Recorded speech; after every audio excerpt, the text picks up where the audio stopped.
cheva naruttama saraswatim vyasam tato jayam udirayet nashta prayeshu abhadreshu nityam bhagavata sevaya bhagavate uttama shloke bhaktir bhavati nishta. Om Ajnana Timirandasya Gyananjana Shalakaya Chakshuranmilitam Yena Tasmai Shri Gurave Namaha.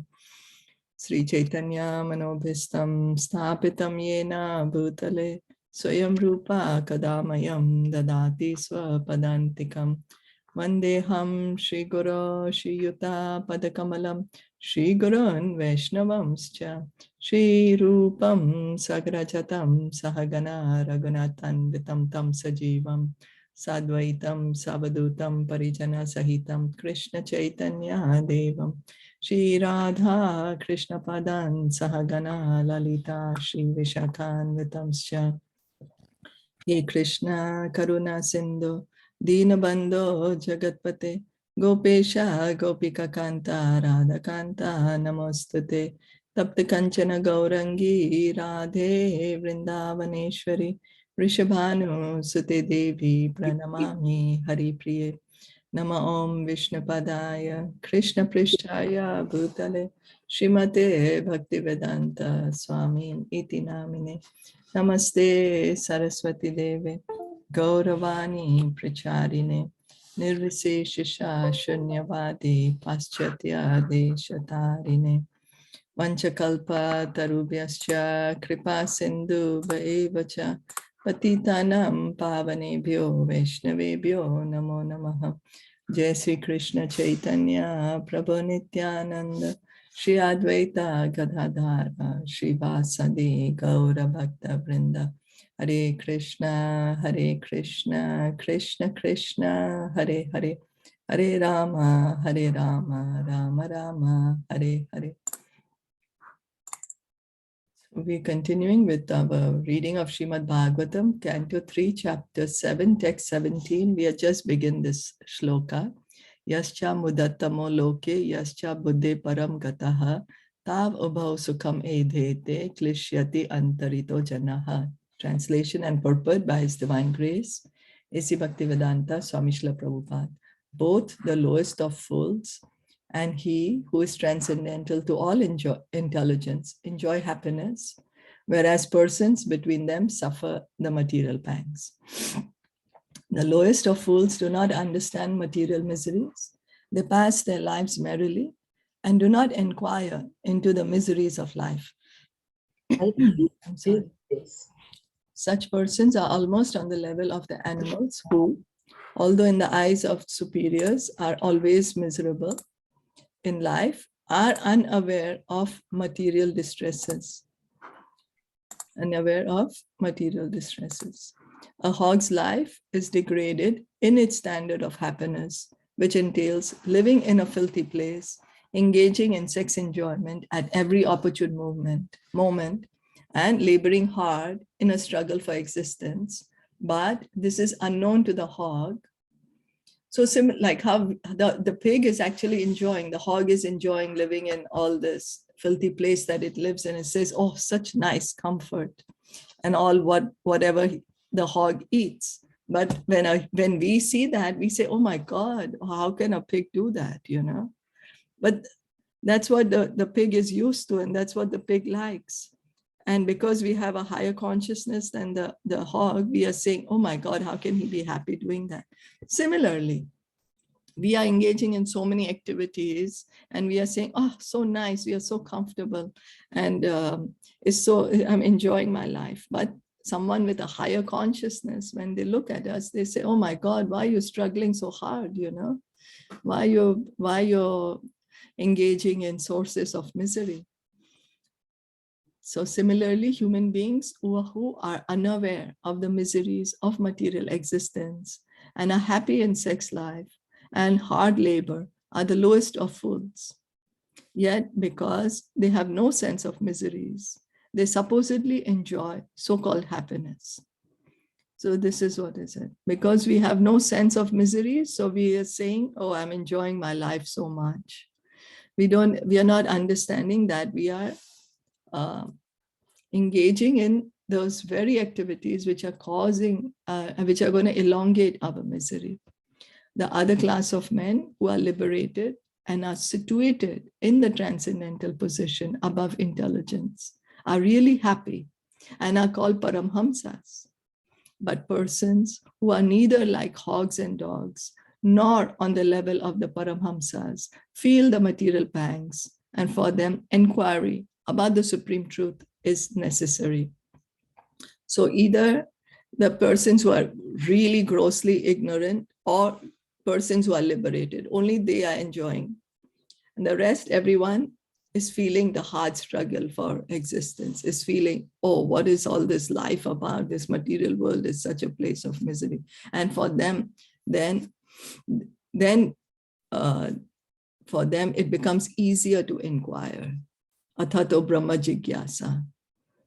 The Vedanta Sutra states, Athato Brahma Jigyasa. Now one should inquire about Brahman. What is that? Who am I? Why am I here? Why am I suffering? This inquiry is necessary for those who are between the Paramhamsas and the fools who have forgotten the question of self-realization in the midst of life in sense gratification. So human life begins with this inquiry, Athato Brahma Jigyasa. Now one should inquire about Brahman. What is the absolute truth? Is that okay? Yes.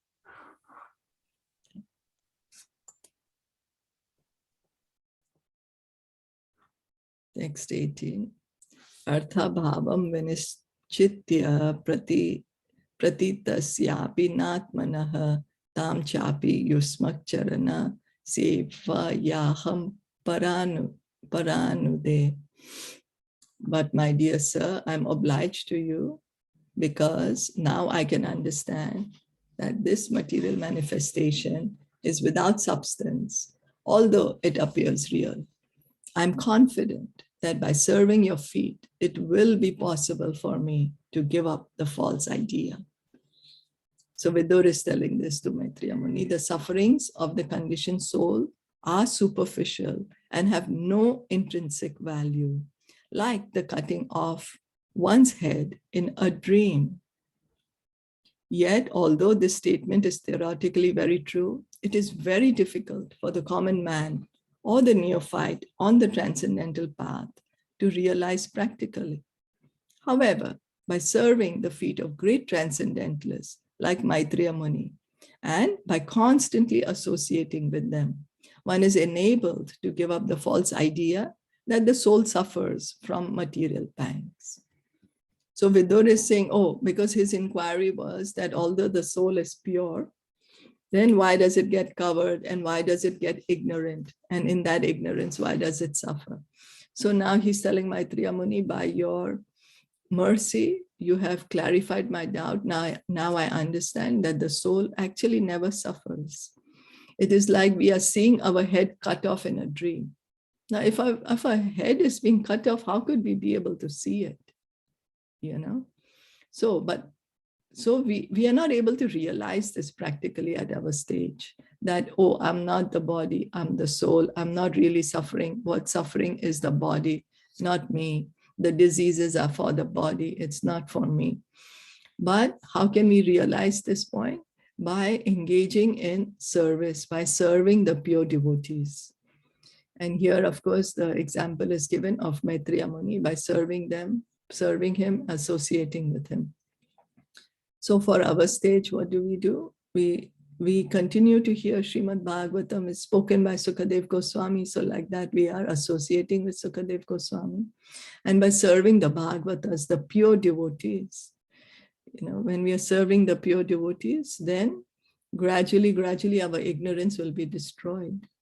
So if we serve Srila Prabhupada, how? By reading his books. We are serving him by reading his books, by spreading the message of Krishna consciousness to others, by supporting the Krishna consciousness movement. In that way, we can be situated in the truth. We can be situated in the truth because Krishna can be known through the mercy of a devotee. Like how Narad Muni says, this is another verse in speaking of the same point, Narad Muni, he was just a son of a maidservant. He had no qualification. He was a young boy. He didn't know anything. But because the great sages, the great Paramhamsas had come, seems maybe she was serving in a guest house, or she was a maidservant in a guest house. So they were staying there for 4 months of Chaturmasi, and she was serving them. And so Narad Muni would assist her in serving them, And then one day, by their permission, he took their remnants of their prasad, and he ate that. And he got the mercy. He got the self-realization. He got God realization by serving these pure souls, by associating with them. But his behavior was very gentle and kind. And so they bestowed their mercy on him. That's how he became a pure devotee. That's how he became Narad Muni in his next life. So association of pure devotees is so important, very important.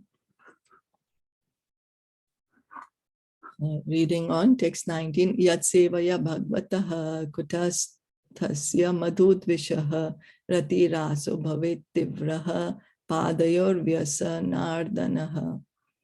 By serving the feet of the spiritual master, one is enabled to develop transcendental ecstasy in the service of the personality of Godhead, who is the unchangeable enemy of the Madhu demon, and whose service vanquishes one's material distresses.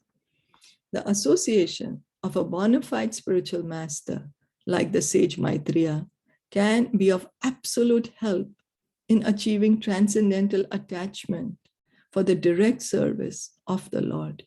Because right now our attachment is to this material world. Our attachment is to the body. Let me try to make this body as comfortable as I can. That's all our whole endeavor. Let me try to make anything connected with this body as comfortable as I can. But when we associate with pure devotees, bona fide spiritual master, one who's coming in the parampara system, what happens? We get this absolute help in achieving transcendental attachment. We get that desire, that intense desire to serve the Lord, to serve Krishna. The Lord is the enemy of the Madhu demon, or in other words, he is the enemy of the suffering of his pure devotee. So right now we want to serve this body, although it is temporary, but our attachment to this body is so strong. Since time immemorial, we have been giving up bodies, and yet we are so attached to this physical body, to our subtle body. Then association with the bona fide spiritual master helps us. And then Krishna is called here as Madhu demon. I'm sorry. He's called as the enemy of the Madhu demon. So Krishna had, there's a demon called Madhusudana. That's why it's called Madhusudana. A person who killed Madhu, the demon. So why is this mentioned? Because Krishna also takes away the suffering of his pure devotees. Krishna does not like us to suffer. No father likes their children to suffer. They're always trying to tell the child, come back home. You don't need to be, suffering like that. So that's what Krishna wants. The word Rati Rasaha is significant in this verse. Service to the Lord is rendered in different transcendental mellows, relationships. So what happens is gradually, as we get purified, we will have the desire that I want to serve the Lord. I need to serve the Lord under the guidance of a bona fide spiritual master. And service to the Lord is in 5 main relationships. So we could be attracted to either one of them. First one, neutrality. Neutrality could be like flower, or the cows, or the peacocks, the clouds, the birds. You know, all this, they all want to serve Krishna, and this is the mood of neutrality. The trees, then active dasya ras. Dasya ras, acting as a servant. Actually, this dasya ras is prominent in all the relationships. It's the foundation, because that's a service attitude. No matter we are in neutral, we are in friendly, parental, or conjugal. So no matter we are in neutral is Shantaras, or if we are in Sakhya ras, Vatsalya ras, or conjugal is, I'm sorry, I can't remember. I'm not sure if anyone remembers what's the conjugal ras. Anyway, so what's the underlying? No, is it? I'm sorry? The gopis' love for the Krishna. Is it the conjugal one? So which one is the Hindi one? Are you asking that? Yeah, conjugal, the one that the gopis have. It is Madhurya. Oh, yes, that's right. Thank you. Madhurya ras. Thank you. So no matter which ras we are in, even in Madhurya ras, what is the underlying mood is service. The dasya, that underlying mood that I want to serve Krishna, that is prominent. And then, of course, then I want to serve him in the capacity of a friend, how the Gopas are all playing with Krishna. You know, they are really playing. They're telling Krishna, hey, don't lie, you won. You need to take me on your back now. Or then one friend will say, oh, you say you have 900,000 cows, your father? You know, my father has 1.1 million cows, so I'm better than you. You know, so they really are in that relationship. And then parental relationship is like how Nanda Maharaj, Yashoda Mai, they are in that relationship. And so if somebody wants to have that kind of a mood, then they try to become, then they become like the assistants of Yashoda Mai or Nanda Maharaj. And conjugal love, Madhurya ras. Somebody is in the Gopi Bhav, then they become the assistants to the gopis. So a living entity in the liberated position of transcendental service to the Lord becomes attracted to one of the above mentioned mellows. And now this is important. A living entity in the liberated position of transcendental service to the Lord becomes attracted to one of the above mentioned mellows. So we should not artificially try to say, oh, I'm already in my Sakhya ras with Krishna. You know, I'm Krishna's coward boyfriend. No, that comes at a later stage when we are already liberated. We could be still living in this material world. That's okay. But what does liberated means? That our consciousness is completely purified. We are finished with our material desires. We don't have material desires. Only desire is to please Krishna. The anarthas have been almost taken away. And in that position, one becomes attracted to serve Krishna in one of these 5 eternal rasa. And when one is engaged in transcendental loving service to the Lord, one's service, attachment in the material world is automatically vanquished. So then, of course, if one is situated in their true position, then we are not attached to this material position anymore, you know, because we are already experiencing our higher bliss. As stated in the Bhagavad Gita 2.59, Rasa Varjam Raso Apiyasya Param Drishtva Nivartate. Param Drishtva Nivartate. You know, the more we get attracted to Krishna, the more we hear and chant about Krishna, to that degree our attachment to this material world will be reduced. It will be automatically reduced. Is that okay? Sorry, what is Rati Ras? The word Rati Ras is significant in this verse. So are these 5 rases the Rati Ras or what? The word Rati Rasa, let's see. The word Rati Rasa is significant in this verse. So Rati is also like the bhav, right? Actually, Rati Rasa, attachment in different relationships.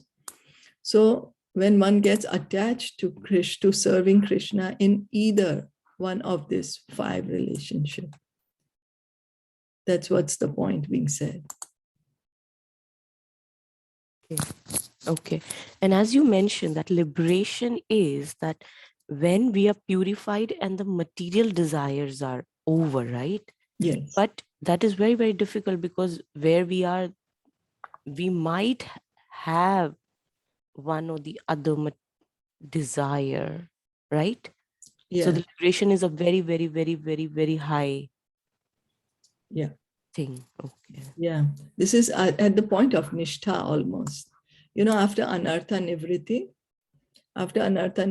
then when almost all material desires are finished, majority of the material desires are finished. There will be some still remaining, but majority are finished. So that's at the point of nishtha. Then at that point, the material miseries don't affect us because we're already in the liberated position. Then one can get attracted to serving Krishna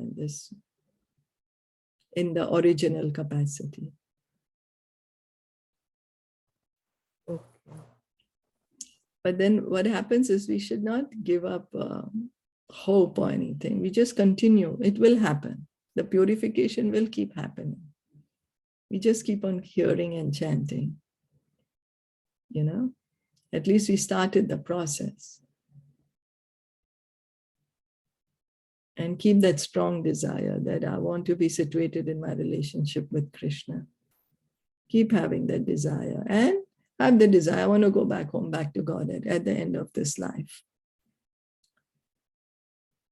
Then leave everything to Krishna. We just try our best, we put our effort and then wait for Krishna's mercy. Is that okay? Yes. Yes. Mm-hmm.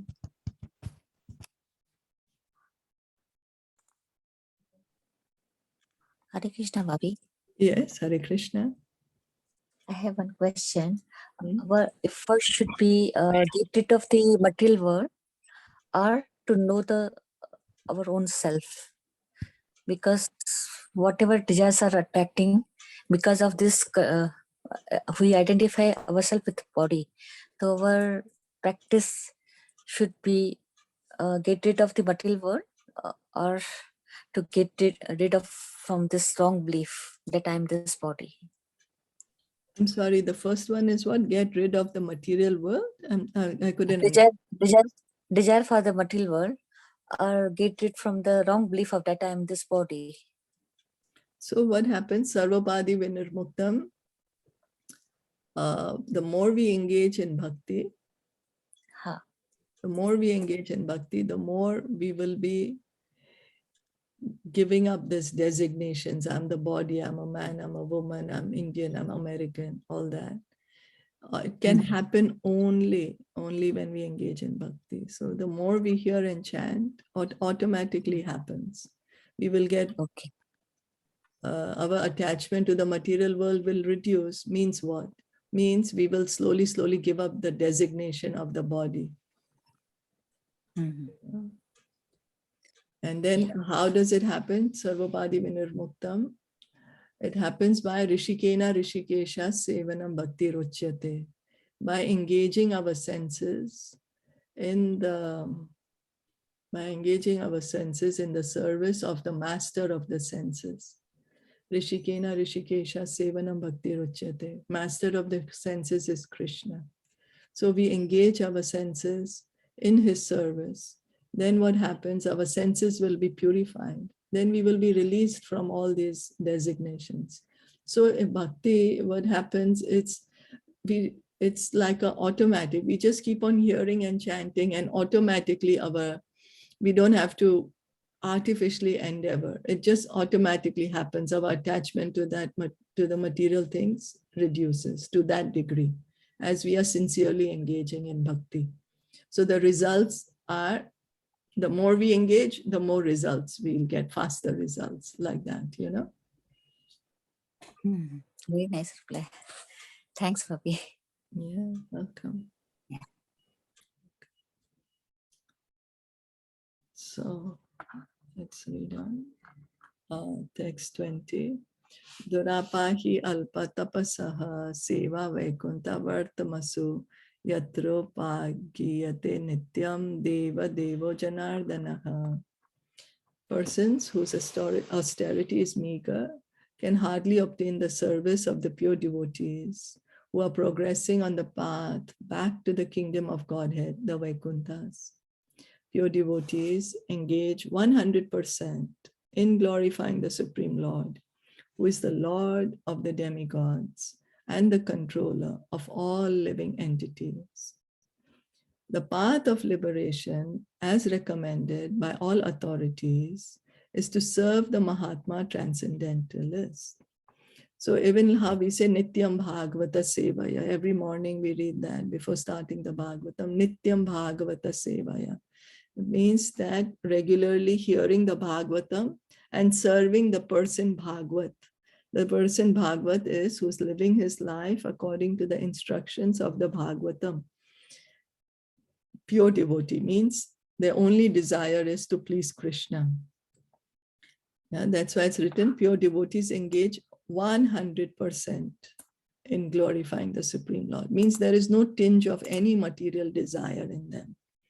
And that is how easiest and the fastest way to liberation. Just serve a devotee, somehow or the other, just serve. That's the reason it is said that, what is that?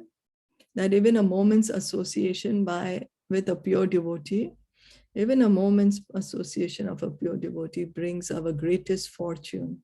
Like Mrigari the hunter, I don't know if you all know the story. Mrigari he's a hunter, and he would take great pleasure in killing not even killing them directly, making the animals suffer. He would put the arrow in such a way in their neck that they would suffer a lot before they die. So one day Narad Muni saw all these animals suffering and almost dying. So he said, let me see who's it. And he saw there was this Mrigari, the hunter, was there. And then he told the hunter, you know, you want to kill these animals, you kill them, don't make them suffer like this. So just by being in this association of Narad Muni, somehow the hunter, just by being an association, the hunter got that intelligence. Let me ask him, oh, why shall I not kill them like this? Why shall I not make them suffer? I've been taught like that and I get great pleasure in doing that.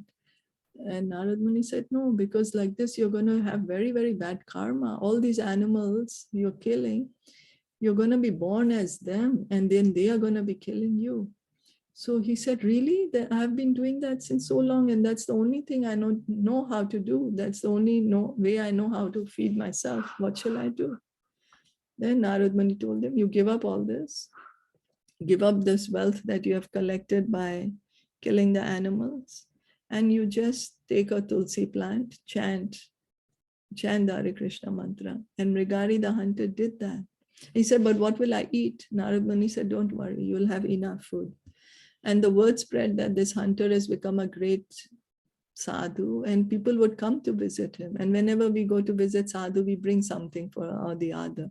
People were bringing so much food that Mrigari had to tell, please don't bring so much food. I don't need so much. So just by a moment's association with a pure devotee, how his path changed, otherwise he was going to go millions of births into animal life, being tortured, being suffered. But here he became a great devotee. Such a great devotee that after some time when Parasara Muni and Narad Muni came to meet him, he was hobbling and wobbling and not walking properly. So Parasara Muni asked him, why you're walking not straight? What happened? He said, oh, because there's so many ants on the road. I don't want to kill them. So much his heart changed just by the association of pure devotee. That is the power of an association of a pure devotee. It revives, because love of God is there in each of our heart, but by association of a pure devotee, somehow that faith our faith is revived in the process of hearing and chanting. Then starts our devotional life.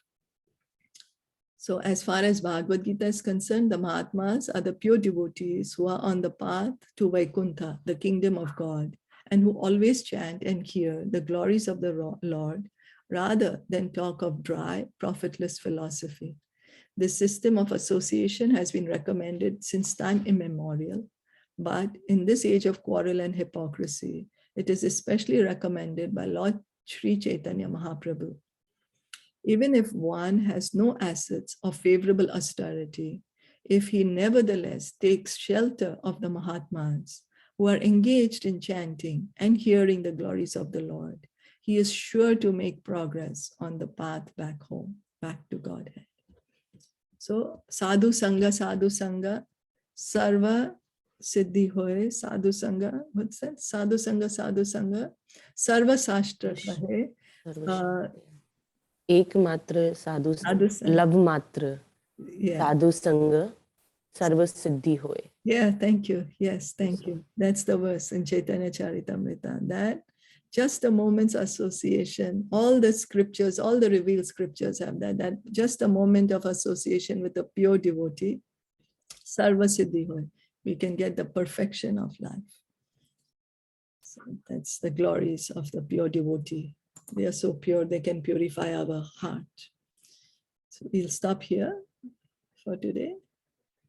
Any comments or I questions? just want to ask, so this Maitreya Muni is giving all these instructions to Vidurji. He's telling all this to Vidurji, right?